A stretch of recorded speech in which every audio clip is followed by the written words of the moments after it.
under the faint glow of a single lamp in Ouagadougou's presidential residence. Ibrahim Traoré sat late into the night, his gaze fixed on a thick folder stamped Top Secret. His breath hitched as he traced the bold letters, the weight of the world settling on his young shoulders. At just 35, Ibrahim had risen to Burkina Faso's presidency, driven by a new generation's hope and a fierce conviction that his nation could thrive. Yet hope clashed with reality, and that night, reality arrived in a dossier that could unravel it all. With trembling hands, he opened it. Inside lay photographs, transcripts, coded messages, proof of a vast weapons smuggling network stretching from Burkina Faso's northern deserts, across Nigeria's border, to shadowy global buyers. What gripped his chest wasn't just the operation size, but the names. Some belonged to trusted advisors, allies since his earliest dreams of change. Yet one name towered above the rest: Bola Tinubu, the seasoned, formidable president of Nigeria. Ibrahim's heart raced. He pressed his palms to his eyes, as if to erase the betrayal. He'd always respected Tinubu, a survivor of coups, betrayals, and the relentless grind of power, old enough to be his father, perhaps his grandfather. Their talks were courteous, but divide loomed. Ibrahim was a fiery idealist. Tinubu, the pragmatic veteran who knew ideals often demanded a steep price. Reverence faded now. The evidence was undeniable. If revealed, the scandal could fracture alliances, shake the region, and invite foreign powers circling Africa's wealth. Ibrahim had to act, but how? He stared out the window, city lights flickering in the warm West African night, wondering if he had the courage to do right, even at the cost of everything. Hundreds of miles away in Abuja, Bola Tinubu sat behind a heavy mahogany desk, the air-conditioned chill a stark contrast to the humidity outside. He massaged his temples, reviewing a proposal from an international mining conglomerate. The offer dazzled: new roads, hospitals, jobs for millions, in exchange for Nigeria's backing of a mining project that would span borders, devour land, divert rivers, and threaten Burkina Faso's fragile water table, vital to its farmers. Numbers danced before his tired eyes: billions of dollars, miles of pipeline, economic growth to silence critics and secure his legacy. Yet, glancing at a faded photo of his grandchildren, dread coiled in his gut. He'd witnessed this before: communities uprooted, rivers poisoned, promises shattered. The temptation was fierce. For a leader in the 70s, legacy and power mattered. A sharp knock interrupted. An aide slipped in, voice low and urgent, reporting unrest rumors from the north. Whispers said Burkina Faso's president was probing something dangerous, something implicating Tinubu's inner circle. His face hardened. He'd weathered worse. But young leaders like Ibrahim defied the old rules, craving transparency over secrecy. Back in Ouagadougou, Ibrahim paced the silent halls, his mind a whirlwind of worry and resolve. He recalled villagers from last week, a woman hauling water from a dry well, a boy lugging millet in 100 degrees Fahrenheit heat. What would he tell them if he ignored this corruption, if the dreams he promised were empty words? His phone buzzed. A message from a security chief read: "We've confirmed it. The operation involves top officials in both nations. Some are very close." His fists clenched. Was leadership about uncovering betrayal by those he trusted? Was power just a shifting sandbar impossible to hold? In Abuja, Tinubu summoned his closest advisors, veterans of decades of shifting loyalties and sudden coups. They debated the mining deal, the Ouagadougou rumors, and the risks of inaction. Tinubu listened, silent, his mind drifting to a time when he too believed in change, now blurred by compromise and fear of a single misstep. As night deepened, both leaders sat alone. Ibrahim in a city of red dust and bustling markets, Tinubu in a metropolis of neon and traffic. Ibrahim stared at the folder, then his reflection. Could he confront the darkness within his ranks? Challenge Tinubu, whose experience dwarfed his, and demand truth? Or would he freeze, like so many before, paralyzed by the choice? Distant drums echoed. His grandmother's voice surfaced. Even the smallest lamp can push back the deepest darkness. He stood, shoulders firm, folder in hand. The world felt crushing, but if hope was to endure, someone had to carry the light forward. In Abuja, Tinubu gazed at the skyline. recalling his youth, wondering if he still had the courage to choose right over easy. The early morning sun crept over Ouagadougou, casting long shadows through the presidential residence. Ibrahim hadn't slept, his red-rimmed eyes fixed on the desk, the folder never far. Outside, vendors set up stalls.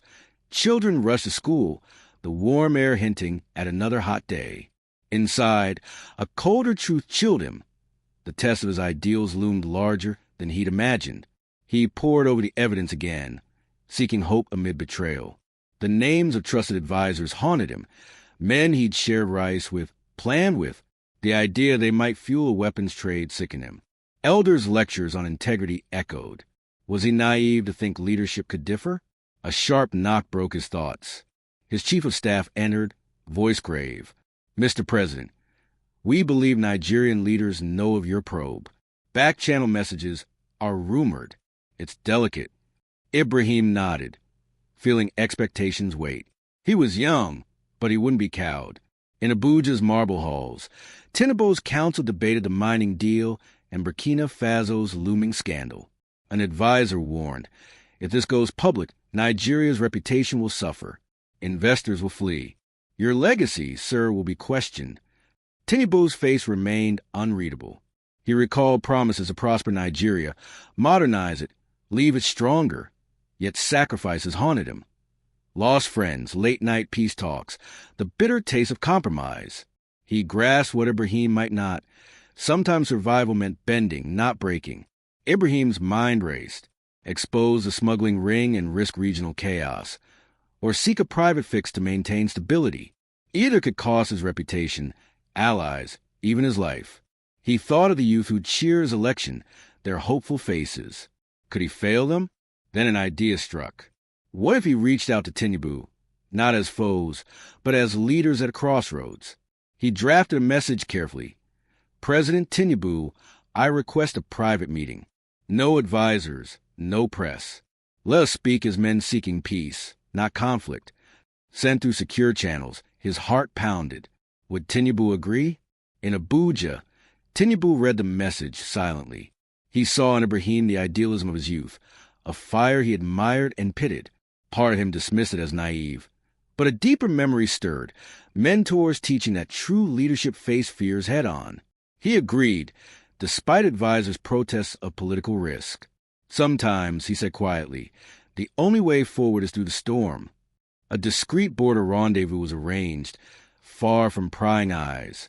As the hour neared, both men prepared for a defining talk.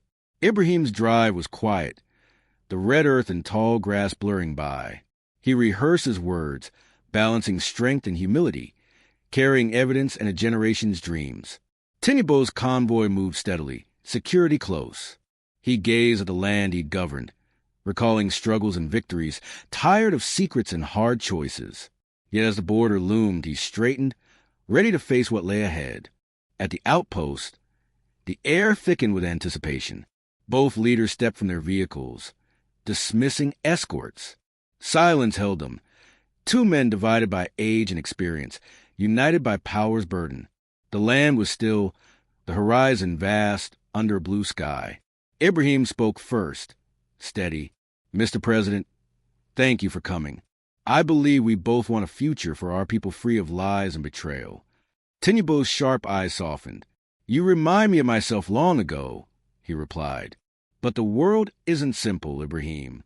Doing right can cost everything. I know, Ibrahim said, meeting his gaze. But if we don't try, we become the darkness we fight.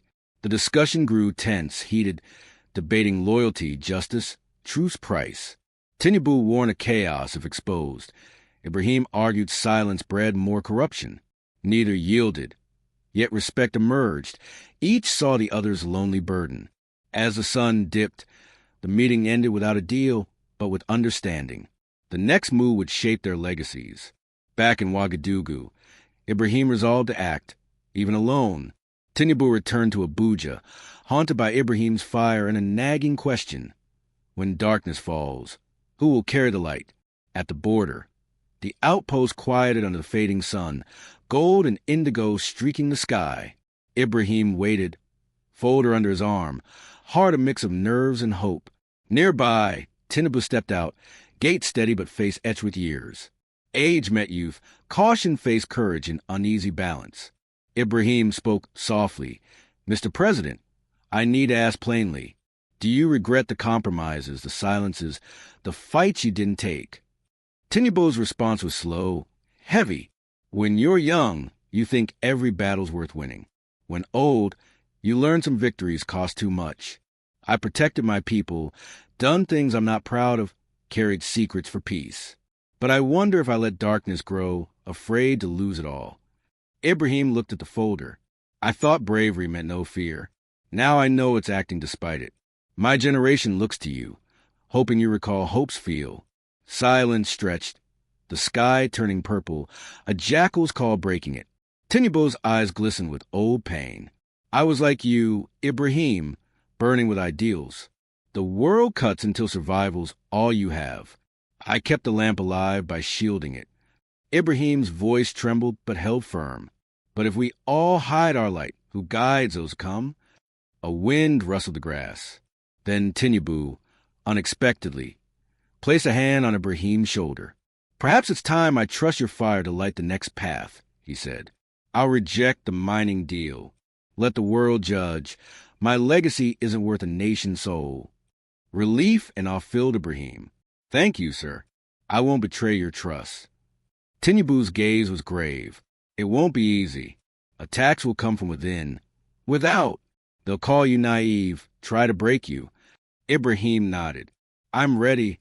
I'd rather fail in light than succeed in shadows. Back home, the storm hit. In Abuja, Tinubu's mining refusal shocked officials and media. Critics accused him of sabotaging Nigeria. Investors threatened to leave. Allies grew cold. He stood firm, his silence a quiet strength. In Ouagadougou, Ibrahim held a press conference, youthful face resolute. He unveiled the smuggling evidence, naming names, daring corrupt to respond.